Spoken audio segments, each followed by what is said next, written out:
Dogs rule and cats drool. What's going on, guys? Disney Dad here. Welcome back into the channel. Welcome to another Disney movie review. I'm with my buddy, Walt from Mouse Talk. Hey, what's up, everybody?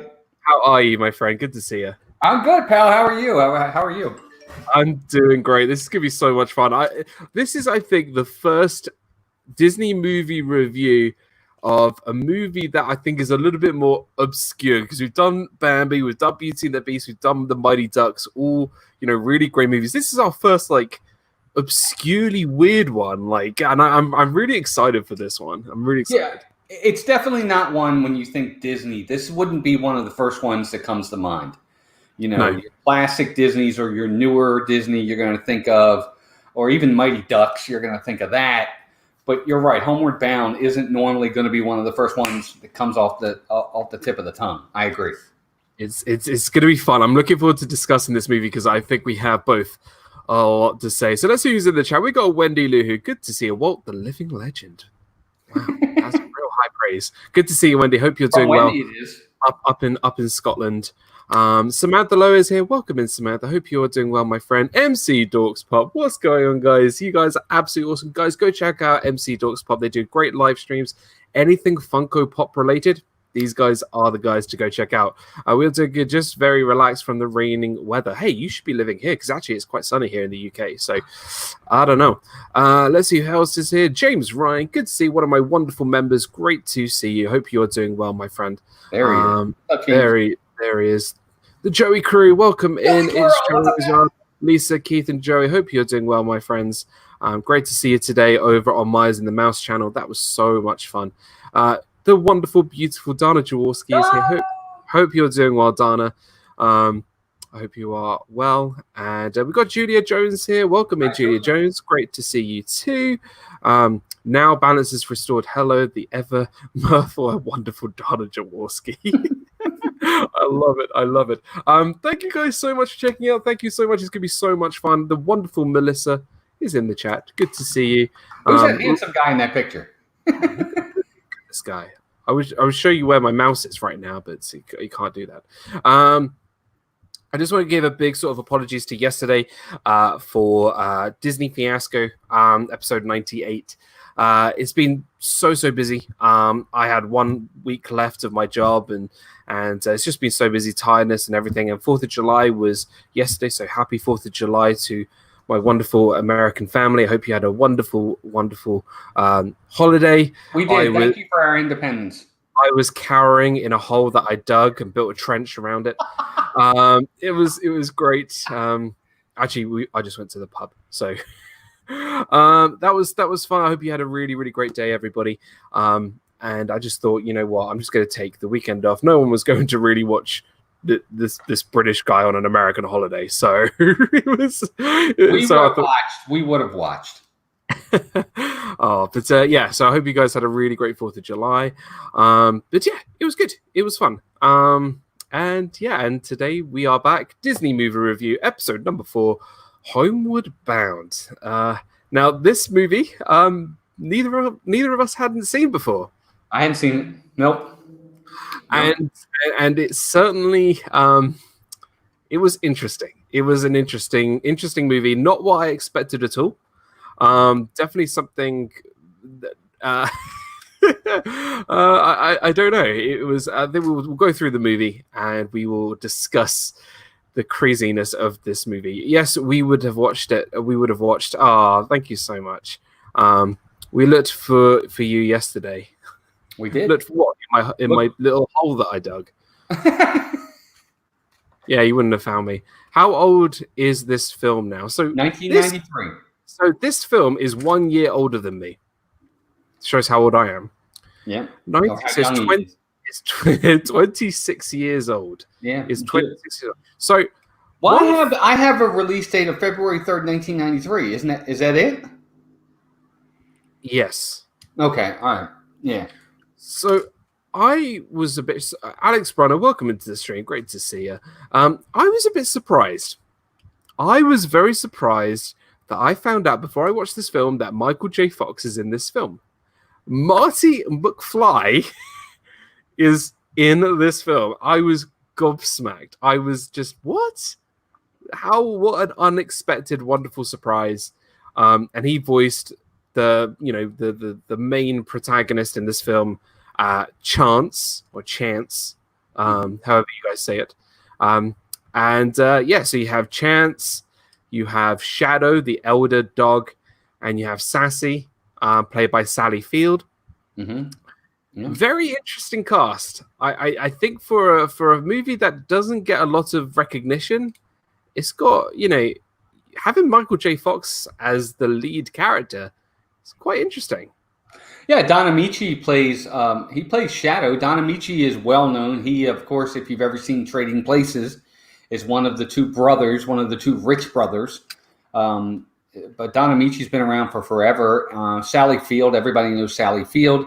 Robert Hayes plays the dad. Robert Hayes, of course, from Airplane lore, is in this as well. He's got a small part. His part's not very big. The movie is about the animals, not the family. So the family is there, but it's really not about them. It's about the animals. Now, what I really loved was that each animal was represented with a different with each of the children. Yes. Each child had kind of like their own sort of pet that they related to. So you had the elder, son, who's best friends with Shadow, and that you really could tell their sort of connection between them two. There was a real sort of bond between the eldest child and Shadow, which I really enjoyed. And then you had Sassy, was the daughter.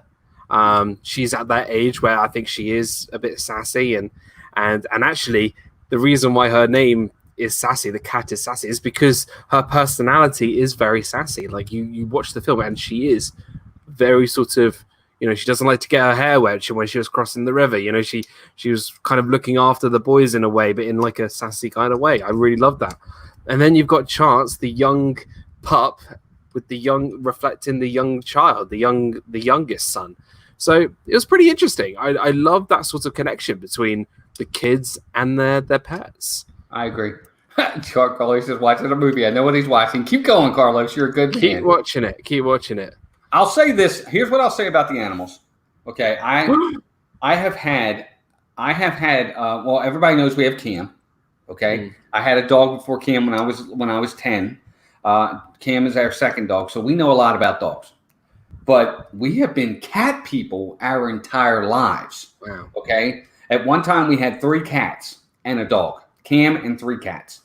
So we know a lot about cats as well. What this movie really did well for me, and we'll get into the movie, it really showed how cats and dogs react. Like the part with the cat going into the water, Dan, and we're going to get to that. Cats hate water. Cats hate water. Trust me. Dogs love water. Cats hate it. They don't want anything to do with it. Try to give a cat a bath. Hey, John, how you doing, my friend? Good to see you. What's up, John? Captain Akron, welcome into the stream. Camden is my first dog. Yeah, Camden is Melissa's first dog, but for me, he's my second. But they do a really good representation of how dogs act. And you're right. Shadow is the older dog. He's the wise dog. He's the loyal dog. He's the loving dog. He's the smart dog. Sassy is she's like, that's what cats are. Cats are sassy. They have attitude. They're independent. They want to do things their own way. They certainly don't want to follow a dog.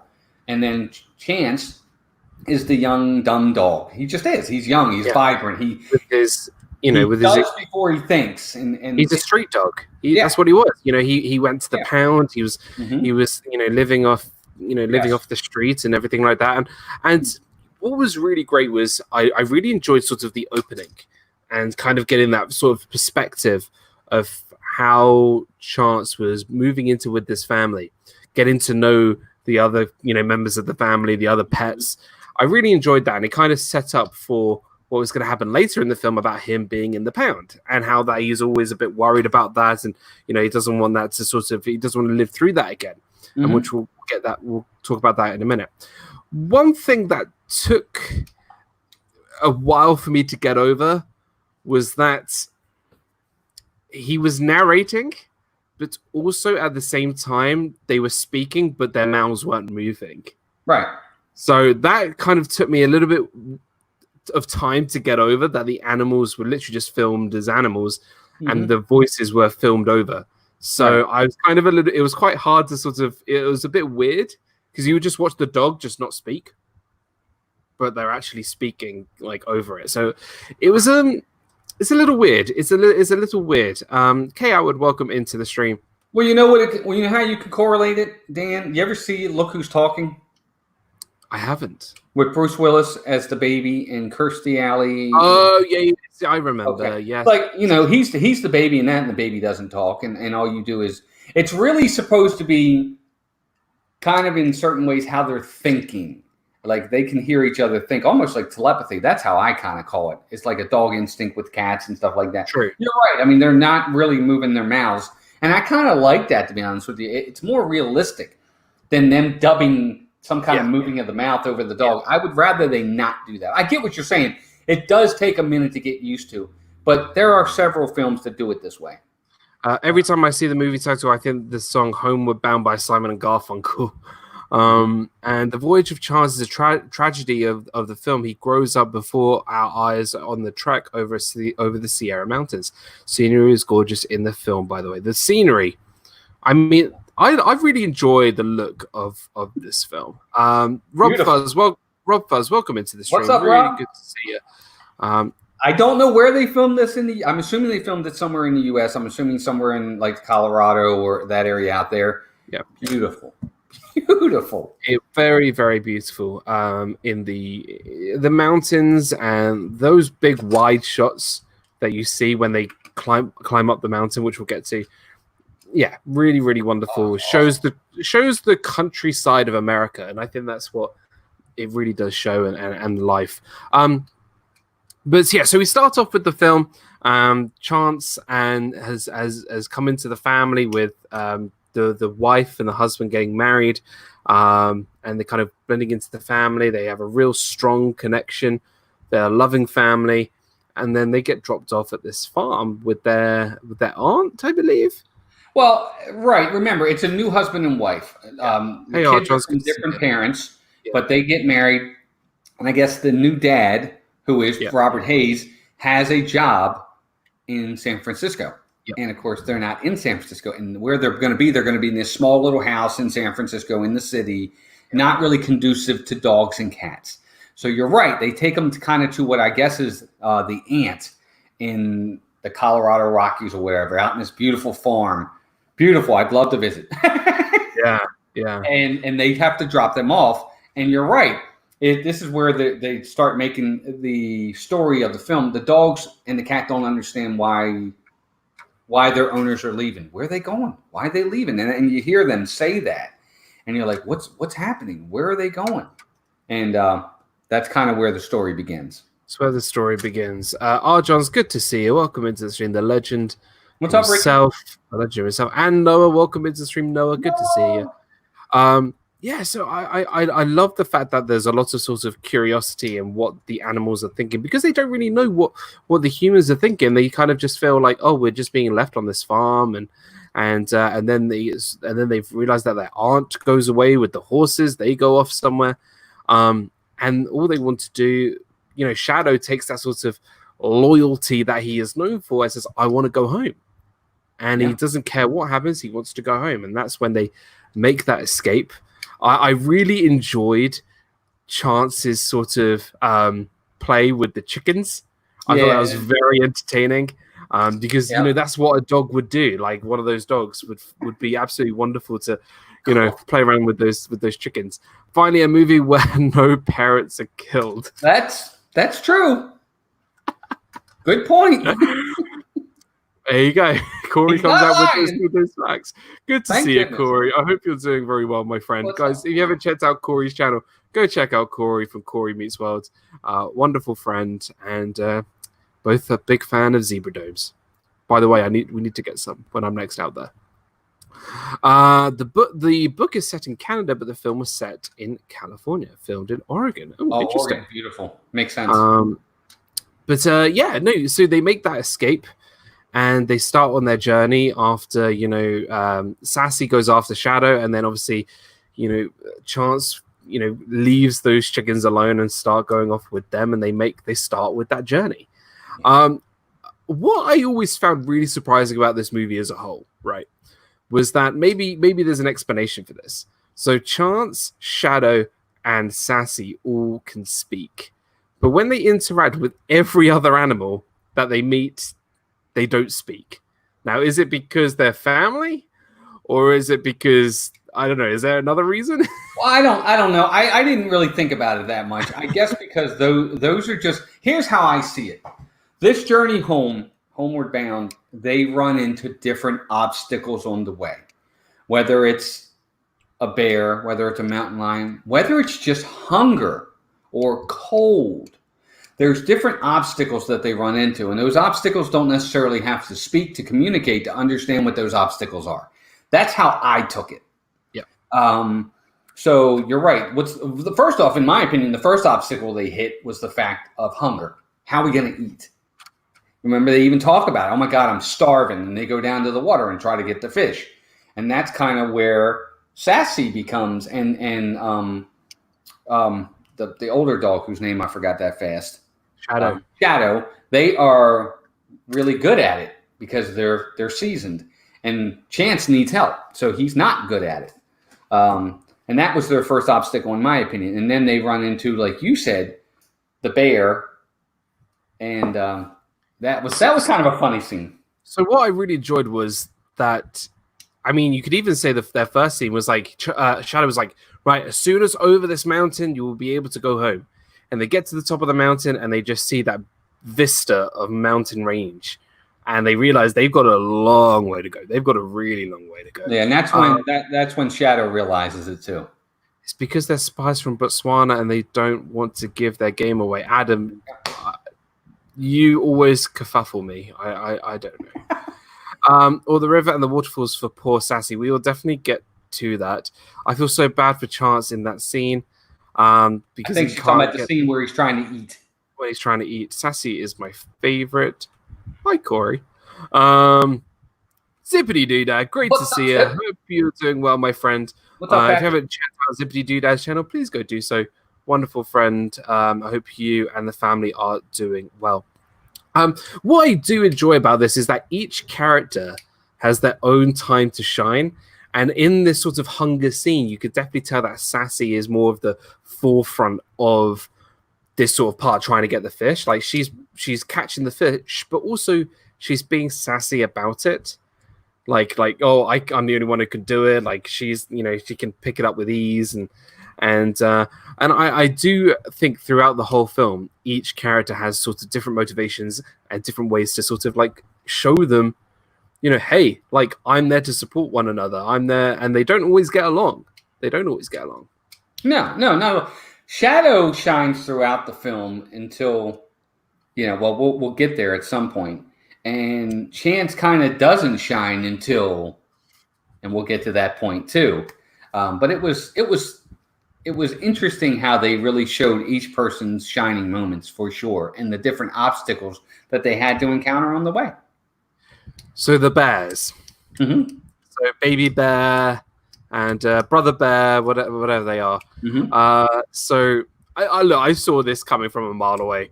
Sure. You could tell Chance was going to get into a little bit of trouble. Mm-hmm. Saw the little baby bears, kind of chase them off, and then you see big Papa Bear come and have a go at them. Yes, and I think that sort of shows the types of danger that they could get into. Absolutely. And they have that scene in the radio. I can't remember what it's called. That sort of big tower, mm-hmm. the guard, the National Guard, whatever it is name. Mm-hmm. And he goes, how domestic pests can't survive out in the wilderness because there's bears and mountain lions and other predators. So this is kind of like the first big sort of animal danger that they come across. Hitchhiking Bows, welcome into the stream. Bright Suns, Rising Moons. Good to see you guys. Welcome in. Great characters and the perfect actors used for the voices. Michael J. Fox completely, made this film alive. Totally. But yeah, the bears. You can see it coming from a mile away. Well, you could, but what's really neat about this one, and we'll get to the other one in a minute. They didn't dwell on it too much. It was just one of those things. Be careful who you pick on, because they might have somebody bigger ready to pick on you, kind of thing. It was one of the first It's one of the first lessons for Chance to learn. Absolutely. You know what I'm saying? He's starting to now understand things. This is part of his growing and maturation as the film goes on. Is be careful who you pick on, because there might be somebody bigger waiting on the other end, and there was, and it was neat. I also Shadow, Sassy, and Chance could talk because they were pets and the other animals. I'm okay with that. They're domesticated. Domesticated in the wild. I get that. Yeah, I get that. So one thing that I quite liked about this film was that there were a lot of shocking moments. One of the shocking moments is up next. Is that Sassy falls off a waterfall? Well, right. What happened? Right. What they're trying to get over this river. Okay, and like I said earlier, cats don't like water. So the dogs, they just swam over, and they were like, "Here, swim. Come on over. Just swim over. You're fine." She's like, "I'm not getting this fur wet." Yep. So she tries to climb across, and she goes across these rocks, and she's making it. It looks like she's going to make it, and then she gets on this one little branch, and the branch breaks, and whoop, she goes in the water. And she's going. It's kind of like a rapid. She's going down rapids, and Shadow tries to get in and get her, and they don't get her. She goes over a really tall waterfall. I was surprised. I thought she was going to get out. That's what I think. There are moments in this film that do surprise me. Mm-hmm. And I looked at the list and I said, "You can't kill off a character like that." like oh, and then there's another scene where like they keep, the waterfall just keeps going and going and going, and it's just like how did she survive that? I mean, hi Andrea, welcome in, Andrea. You said welcome into the stream. So good, long time no see. I hope you're doing very well. Great to see you. Mm-hmm. There's a fair amount of peril, really makes it gripping to watch. Absolutely. I totally agree. Avery, welcome into the stream, buddy. Good to see you. I was totally shocked. I thought, Chance or Shadow was going to rescue her at the last minute, like you see in all of these films. Mm-hmm. But she goes over. She's gone. She does. She goes over. Which, this might sound cruel, I actually quite liked that she was out of sort of the story for a little bit, because that gave sort of Chance and Shadow that time to bond over the old boy and the pup. Mm-hmm. It gives that sort of, I don't know, the connection there that I think they built up, which I think was really good. Whereas, Sassy was there, she was kind of sort of taking the attention off that. So, One Stop Mouse, welcome into the stream. Great to see you. But yeah, very shocking moment. Very shocking moment. Well, what's neat about it is, you're exactly right. A lot of times you'll get with films is you'll get the predictable, the status quo, what's going to happen. This is one of those kind of step back moments where you're like, oh, wow, she really went over. Is she gone? But, as you see, as time goes on, as luck has it, and sometimes when it comes to surviving out in the woods, luck plays a big role. Even for humans, it plays a big role. And we're going to get to that part in a minute too.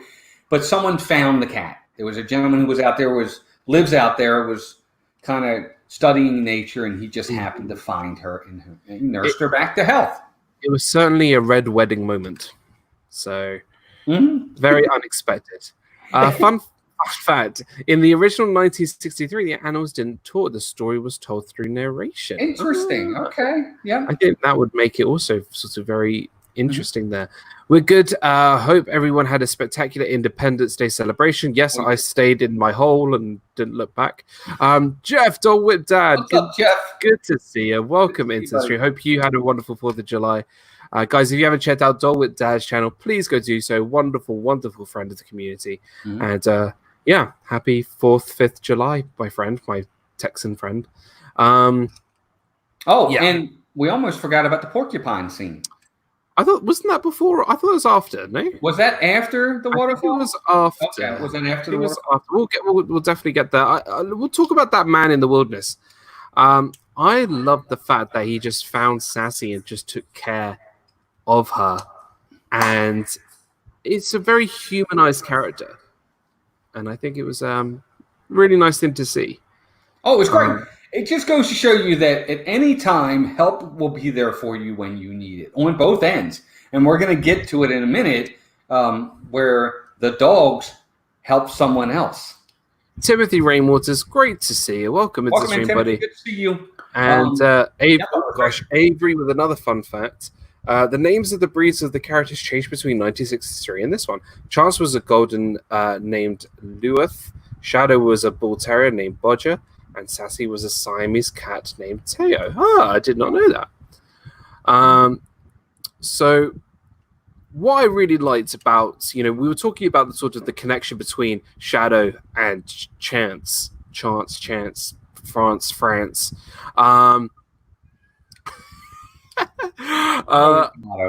They found somebody in the wilderness. But wasn't Sassy with them? She was. They got her back before. That's what I'm saying. I think, at that point, it was just the two of them, and they went out, and that's when Chance came across the porcupine. And he's like, oh, look. He thinks he can bully it and thinks he can do whatever he wants. And, of course, you really don't want to mess with a porcupine. And the porcupine gets him right in the face, too. Gets him with those. I found it so tough throughout the movie where we heard the dogs sort of do their cry. Mm-hmm. I found it really, as a dog owner myself, it's very sort of like, I don't want to hear, Chance do that little, like crying, I just, it was very tough to see. But it was quite, I'm not going to lie, it was quite gruesome seeing that. Like, it was quite sort of, you could feel the pain of him. Yeah, you feel it. Yeah, you don't want to get hit. You don't want to get stuck by a porcupine. Let me tell you right now. I think it's telling when Sassy hears the dogs and runs to them after she is better. She is delighted and refers to the dogs as her boys, almost like sister and brother. Absolutely. With the porcupine, I'm not sure if I found it not funny. Like, I almost feel sorry for Chance for being so foolish. Like, he still sort of doesn't know what's right and what's wrong. Well, I agree, but it's another learning curve for him. The old trial and error. You got to learn as you go. You'll learn on the job. He's kind of learning the hard way, but he is learning, and that's the best part about it is he is learning from these mistakes. But yeah, I mean, and then by that point, you're right. I think James makes a very good point. That's actually one of my favorite parts of the film.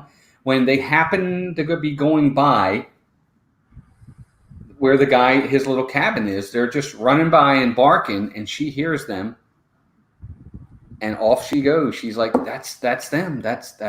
And she runs, and they meet again, and they realize she's alive. I love that scene. I think it's great. It's a good scene. I do enjoy that scene. Melissa, glad I recently saw this since I never had a dog until we got Karen. I would not have had the same emotional connection. Right. I think if you are not a dog or a cat owner, I think you won't get that sort of feeling, maybe because you're not a pet owner. But right, we never had a dog until I had our dog, and I do feel Chance's pain, and when he sticks his face in the porcupine, like I get it. Hey everyone, sorry I didn't respond to everybody. Popped in the chat, and of course my phone rang at the very moment. Well, tell Bob Iger to call you back later. Fun fact, all the animal actors trained for 7 weeks before filming began. Yeah. What I can say is that the animals filmed in this film were wonderfully trained. They knew where the camera was. They knew what kind of, not emotions to pull, but like you could tell that there was a certain way that they acted, if that makes sense. Obviously, it's very difficult.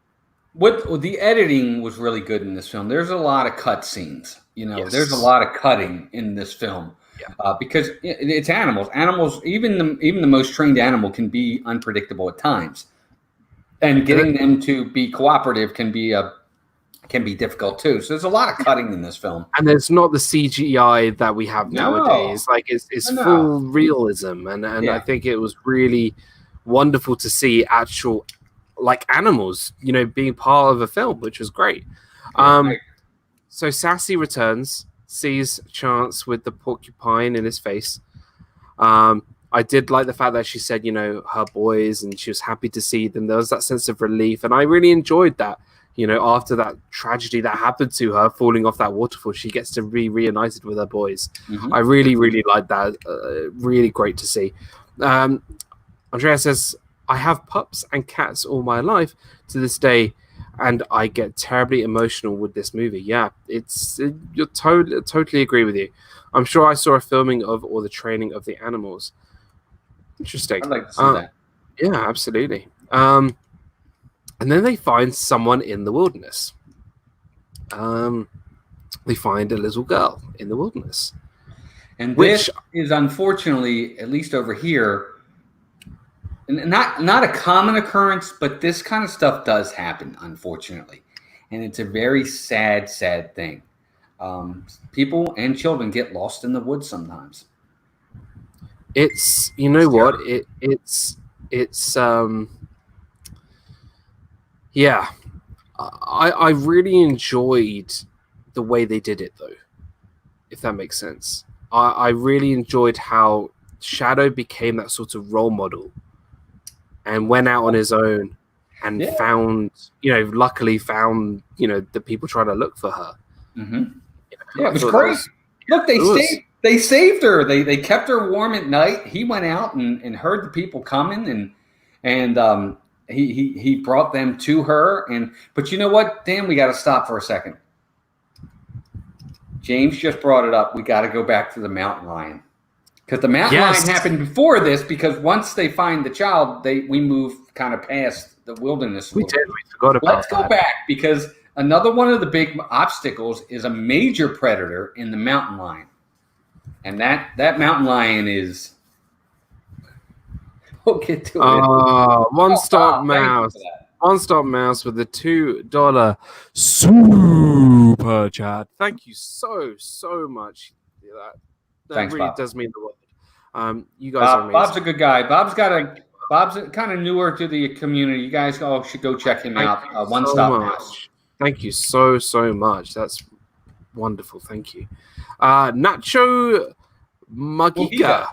Welcome in. New soda-powered McDonald's at Walt Disney World now open. I will definitely need to go and check that out for sure. It is open. He's right. I need to go check that out.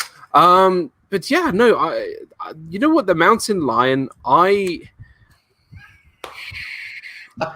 not sure I liked this scene. Okay.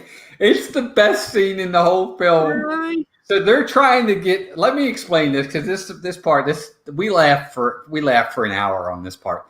So the mountain lion's coming after them, and they're trying to, you know, ultimately they're not going to outrun a mountain lion first off. So they kind of concoct a plan, Chance and Shadow, because at this point it's just the two of them. They concoct a plan to get rid of the mountain lion, and they're going to do kind of like a seesaw catapult thing. So Shadow lures him down onto this supposed catapult, and Chance is supposed to jump down. Well, it works. They get him. He comes down. He steps on it. It takes a second, but Chance finally jumps. Woo! It's so funny. You can tell it's like a stuffed animal or something, but you see this stuffed animal go flying into the air. It's not a real mountain lion. They would never do that. It didn't even move. It was like a toy. It just it didn't even move. Like, it was just like, you might as well just thrown a toy lion in the air. That's what it was. It had to have been a stuffed animal or something, but it was the most hilarious thing. The scene made no sense. It made no sense. Like, this seesaw was made out of stone. How does a dog weigh heavier than a stone to flip a mountain lion over the edge of a cliff? Dude, he goes flying too. You would have had to have about 1,000 chances, the dog chances, for him to fly that far. Like, it just made no sense. Oh, it was hilarious. I loved it. Dan is cringing about the mountain lion. Look, there's nothing. Look, I love ridiculous things. Hey, Jaws 4, when he's balancing on the water, biting a plane and roaring like a lion. That's hilarious. This again is hilarious. I love This was it. hilarious. I love it. I just thought it was ridiculous. I've forgotten that scene. Yeah, It's so funny. in fact, 8 Seeing that Himalayan. cat flying in the air. Andre Oh, Houston, Andrea. thank you so much for the $10 super chat. I get emotional during a lot of Disney movies. I think with this whole series that Walt and I are doing, I think there's going to be a lot of fun times, emotional times, laughing times, almost sometimes angry times. But thank you so much. You are absolutely wonderful and a wonderful supporter of this community, and Absolutely, it's really good to see you. So thank you so Andrew, much for that. But yeah, this scene is just ridiculous. I love it. I think it's best. I love it. I'm so glad they didn't edit that. I really am. The best part about it, look, you're right. What are the chances of them actually getting the mountain lion to stand on and him jumping at the right time, moving a stone like that? But what was funny is they showed the entire cat flying in the air, going into the water. It was the funniest thing ever. Kay said, the mountain lion weighed about 80 to 100 pounds. The dog may be 50 at best. Great use of It's the truth. Now, don't get me wrong. Look, he's coming, but remember, he weighs 50, but he's coming down onto the thing. So he's going to weigh more because he's falling. But he's not going to be able to do that. Even to put weight on that stone, you're going to need to be at least like my body weight to move the stone. Like Right, and he'd have to be higher. He wasn't coming really far. And he was distracted by a butterfly, and it was so I don't know. That scene just made no sense. I love it. But it's terrible. I cry at pretty much every Disney movie. I get reduced to a puddle. Gravity. Jeff is right though. Gravity is underrated. Trust me. When I hate to bring it up, but when people, when people jump off of bridges, they're moving at 70 miles an hour. He does way more, but maybe it was it was the entire inertia. They're moving though. You're moving when you're coming down.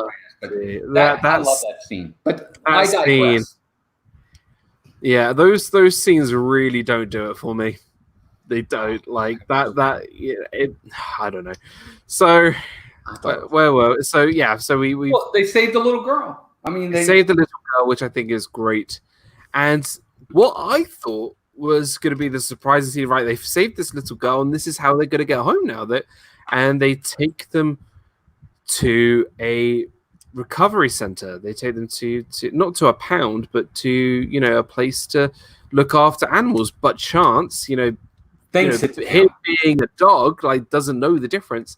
They see the gates, they see all the animals locked up. He thinks it's the pound, and again, it's kind of you actually feel Chance's sort of character arc. Fears. Yeah, he's got. Yeah, his character like he was like saying to Shadow, "I told you we're going to the pound," and Shadow believes him. Like and they needed to break out. I think we need Dan to recut the scene for us. No, don't touch that scene. That scene is no. Those scenes I will not touch because that's what makes it hilariously bad. Exactly. It brings a uniqueness to it. It does. I really enjoyed the scene when they are there. I think sort of Sassy becomes a bit sort of more looking after her boys and being sort of less sort of her sassy personality. She went back and rescued them, which I thought was great. I enjoyed the fatter sort of guard who's chasing her, like doing the famous sort of scene right there. Chasing after the cat, yes. Yeah, it was great. It was really good. But what was frustrating was they were so close of seeing their family, and then they escaped, and then their family arrived at the recovery center to see them. It's always sunny. Great to see you guys. Brandon and Heidi, welcome in. Hope you guys are doing well. If you haven't checked out my good friends, Brandy and Heidi, please go do so. It's always sunny. You guys are amazing. Welcome. And Candy Mom's here. Welcome in. Welcome in. Hey, Cynthia, so good to see you. Welcome into the stream. James Well- Ryan says, and the so-called humane treatment turned out to something quite different until they combine and outwit the hopeless. Hapless. No, the hapless human. Hapless humans. Well, Yes. here's the thing. Here's what I'll say about. Here's how, to me, I take this scene. They're actually getting help. I mean, they're there to get help. They're taking them to get them. Taking the But things out. well, right, exactly, and that's exactly right. That's where I was going with this. Is they got Chance on the table. They're pulling him out, and yes, they're hurting him as they're pulling him out. But they're ultimately going to help him. But he doesn't see it that way. He thinks, "Oh my God, they're killing me! Save me! Save me! Please! I'll tell you anything you want to know." And it's like, and then Shadow's trying to get in there to save him because the dogs don't realize that they're actually there to help them, and that's part of the disconnect because they're dogs. They don't know any better, and it's a breakout scene, is what it is. It's a breakout scene. That's what it is, and it's really funny. It's got some funny aspects to it, but you're right. What's frustrating about it is it's like, just relax. Your family's on the way, and you actually see them finally escape. And as they're going back into the woods, just as you see them duck into the woods, the car goes by where the family was. Hey, so good to see you. Welcome into the stream. It was frustrating seeing that they were so close, and but they continue with their journey. They continue off home, and I don't think they interact many other obstacles. That was pretty much it. But they finally see the city. They see the city. They know where they're going. And they go through the train tracks and the trains. And that is when I started feeling a bit nervous. And when we said those surprise scenes, bam, Shadow falls through. I had a jump scare. I jumped when he fell through and felt, everything felt so everything was going their way. Bam, Shadow it goes down underneath sort of the muddy area, but it's not under the train tracks, but what I mean. He fell into a ditch for sure. He fell into a ditch. It was very muddy, wet, very muddy, slippery. But I was surprised. And he injured his leg, and what I really loved about this scene was Chance supporting, motivating him. He was saying, it was you who said, "I want to go home. You can't give up now. We were so close," and that's what I really loved about Chance's sort of. He goes from that immature pup at the start of the movie to that supportive, right at the end. Well, this is where the roles kind of reverse. Okay, the entire film. I keep forgetting the older dog's name. Shadow is the leader. He's the strong one. He's the leader. He's the one that's leading them through everything. He's the one that has all the hope. And Chance is always dependent on him, getting him there. He needs him no matter what. And then this is where the roles are reversed because Shadow falls into the thing and he kind of gives up. He's like, I just don't have it. I just can't. And this is where Shadow comes down into the pit with him and is like, you're not giving up. And he kind of becomes the leader. And he takes charge here. We hope, because, he's down there. Shadow's giving up. He's like, I'm too old. You guys go on. I can't do it. And Shadow, Chance comes down there and is like, you're not giving up. We can't go on without you, such and such, such and such. And it's great to see the roles reverse for sure. And then that's when we finally cut to the last scene at the house. And this was an interesting scene for me, Dan, because I didn't know which way they were going to go. It could have gone two different ways with the last scene. Now, do you want to talk about the scene? Andre Houston says quickly, then I begin to think about all the real animals that have such tough lives. Yeah, it's so many. That is a big reflection on animals, and we'll get to that. With this end scene, it felt a big sort of sense of relief. You really felt you were on their journey with them, and when you see Chance come first. Was it Chance was first. Chance came first because the family's outside playing. They don't know what happened to the dogs or the cats. They don't know, and they're just outside playing. And then all of a sudden, they think they hear a dog barking, and all of a sudden, here comes Chance. Chance comes in, sees, I think it's the young one's called Jamie. They are together, reunited. Because, Chance is the main sort of character in the film. He was first. Sassy comes next. And there was sort of that little bit of a wait. Obviously, you knew Shadow was going to make it. Well, see, that's the thing. They could have gone either way with that. They could have gone either way. If he didn't, and then they cut to like a small funeral or something, it would have been extremely sad, but it would have made sense. It would have been realistic. Yep. But you're right. When he finally comes over, when Shadow comes over the hill, it was pretty awesome. What a sense of relief. A really, really sense of relief. And he looked battered and bruised, and, he looks, tired, but seeing them reunited, look, Shadow's not the main character in the movie, but you felt so compelled about his story. And, he was the leader. He was the loyal one who always wanted to get home, and he finally got home with Chance, with Sassy, reuniting with the elder child, who was really, there was that connection, even though they were so far apart. Right. Wonderful, wonderful ending. Tina McNeil, that's why I adopt rescue dogs. This movie, that's wonderful. That's really, really and wonderful. I see Shadow as the main. See, to me, he was the main character in the film. I think Michael J. Fox is the bigger actor at the time, but I think he was more of the supporting cast in this, for me. Mara Memphis says, "Hello, animal lovers. I almost missed this. The Life Place said it was in July 4th. Oh, I don't know. Don't know what's welcome in, on. Mar. Good to see you, Mar. Welcome in. I love Jack Russells. They are so cute, but have so much energy. Yeah, they do. Yes, they do. I love the ending of this film. I really, really do. And it was a wonderful, wonderful story. It was fun. It's we'll get to our grades in a little bit. This film is fun. It's not going to win any Academy Awards. We know that. Yeah. Dan, let me ask you, who's your favorite character of the three? Who do you like the best? I really enjoyed Chance. I really enjoyed his sort of playfulness. I enjoyed his character arc. I really enjoyed the voice acting by Michael J. Fox. I just enjoyed the way he was acting like a dog. He was the most dog-like of all of them. And he was sort of the fun-loving dog that I think everybody always wanted. And I think that he was definitely my favorite. Cool.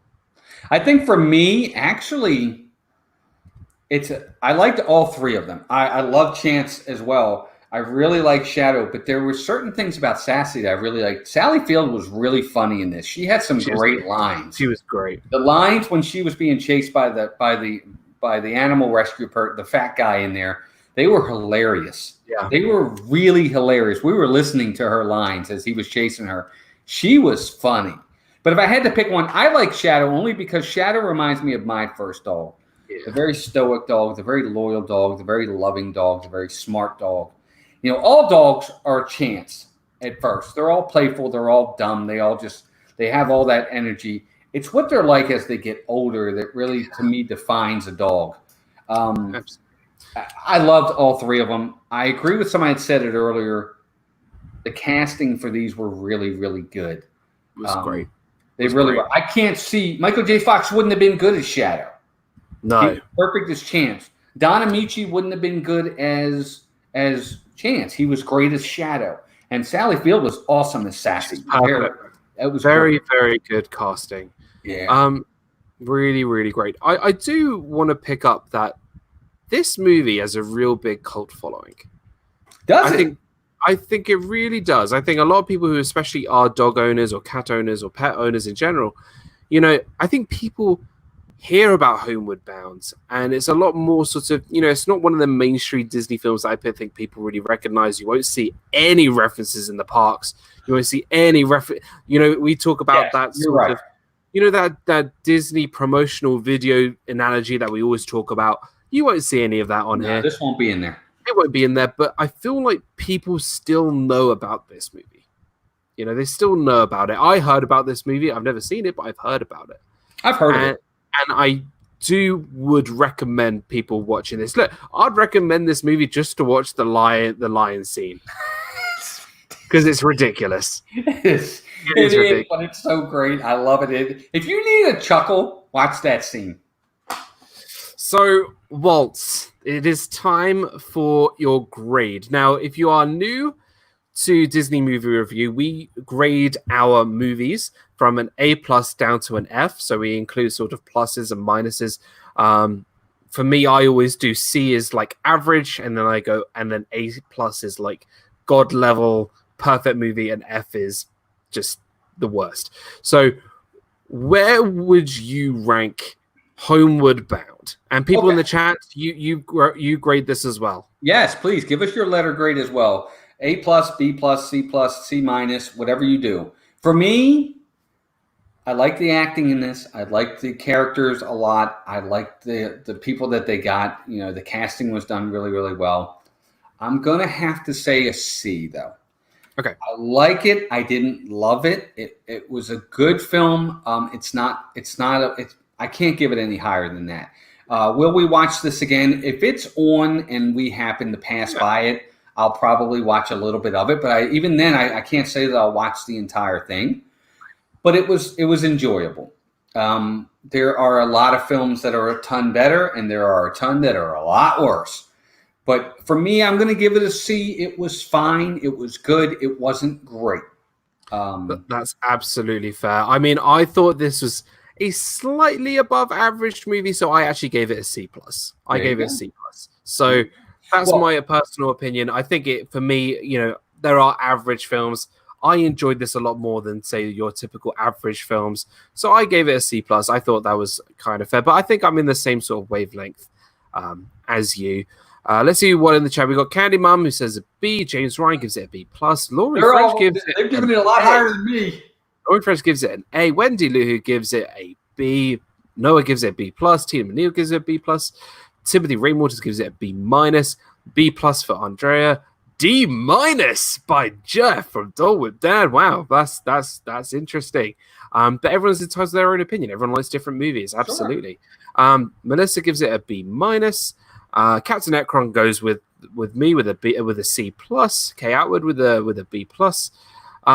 Wow, lots. This, I think, out of all the movies that we've done, this is definitely the biggest sort of difference, I think, amongst all of us. Because I think all the films that we've done previously, there's been a general consensus of similar choices, similar ratings. Yes. But this is definitely the most polarizing. Hitchhiking Bones gives it a C+. Definitely interesting. And I think this is definitely either going to be a film that you think you really enjoy, you like, or I think you might not like as much. I don't think it's a movie you can really hate. No, not at all. I don't think you can hate this movie. I liked it, but I have to look at it objectively as a film itself. The story was a mismatch at times. I mean, it was very wishy-washy. I mean, they didn't really explain why the parents couldn't take the dogs. Really, they didn't. I kind of just assumed and elaborated on what I think was the reason. They didn't really. The story was. I get it, but it was even a little. I don't know. Things like the aunt leaving right at the beginning. Why did she have to leave and leave the animals? Like, she's been asked to look after them and then she just leaves. Like, I just don't get that. And you know, it's a very choppy movie. I think it's very choppy edited. I think that there are a lot of holes in this film that needed to be filled. But again, you know, I still enjoyed it. That's why I still give it a more of a positive grade than a negative grade. Oh yeah, no, it's a fun film for me. It's fun. But if I'm looking at it objectively as a film, there are things that they could have improved on. Absolutely. The story itself was kind of, I don't know, it could have been a little bit better. But I liked it. I did. I liked this, but I got to be objective, and that's why I gave it a C.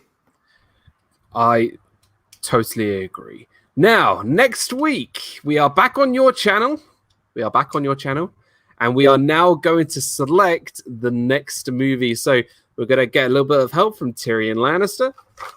We are going to, and every time Disney Plus brings something new out, a new release, I add it. So things like Hamilton came out this week, so that's been added. So it's going to be a long series, but it's all fun. I'm really enjoying this. But next week we'll be on Walt's channel, and we will be discussing. What should we discuss? So here we go. Drum roll, please. Oh, before you read it, Wendy says, "Would I approve a remake, Walt?" You know what? These kinds of films, maybe. It's different for me. I don't know. Maybe, Wendy, but even if they did, it better be a lot better. I think CGI would definitely be involved. And see, I wouldn't want that. I'd want it the way they do it now. Oh. We are staying in some form of a jungle because we are looking at George of the Jungle. Oh my gosh. George of the Jungle. I think this is Fraser. George of the Jungle is our next movie. Now, not all of the movies are going to be your A-star quality films. This is going to be an interesting one.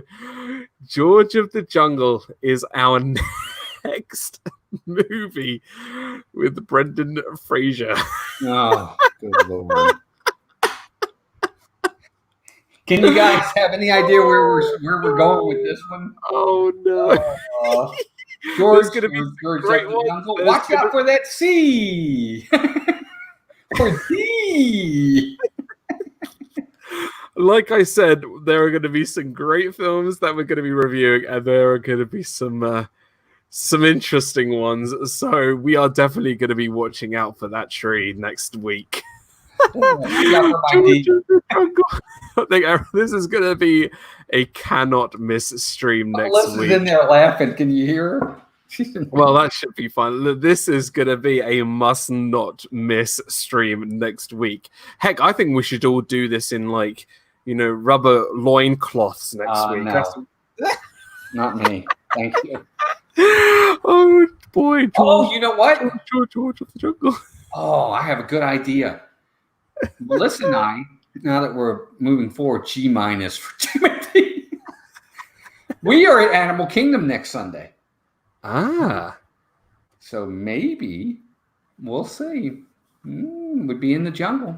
We will be in the jungle. And we'll sing Guns N' Roses. Welcome to the jungle.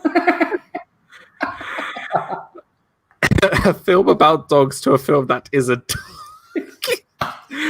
So Can't argue. Next week, George of the Jungle. Well, you'll be in Animal Kingdom next week. No. I'll make sure I'm home for you, buddy. Don't worry about that. We'll make it work. We'll make it work, but you're going to be getting your jungle fix from Animal Kingdom. I am. I am so excited because I've never seen George of the Jungle yet. I am excited. I'm looking forward to it. And I'm glad it's on your channel. Yeah, thanks. Why am I giving you all the weirdy ones? Well, actually, you got Bambi last week. Oh, I'm late. I was in a food coma. Sorry. Oh, what did you eat? So yes, next week, George of the Jungle on Walt's channel. It's gonna be absolutely wonderful. Thank you guys so much. This has been so much fun. I'm so excited about this. We've done 4 episodes, 4 completely different movies. And this is what I love doing, and it's going to be fun. We need a George of the Jungle and the Mummy mashup. Oh. Jeff, let me just tell you, the first Mummy movie with Brendan Fraser, in my opinion, is awesome. That is one of my favorite. Now, they go downhill quickly. But that first one was fantastic, in my opinion. I love that movie. I could watch that movie 1,000 times. And if anybody has seen George in the Jungle, let me know. And maybe we'll reach out. Let me say, Dan makes a good point. We don't bring this up enough. We do like to have special guests on here. So if there is a movie that you're passionate about that you do like, if you want to DM, send a direct message to Dan or myself. We'll be more than happy to have you on. Absolutely. So we can talk about your movie. If it's a movie you really passionate either way, hate or like, it doesn't matter.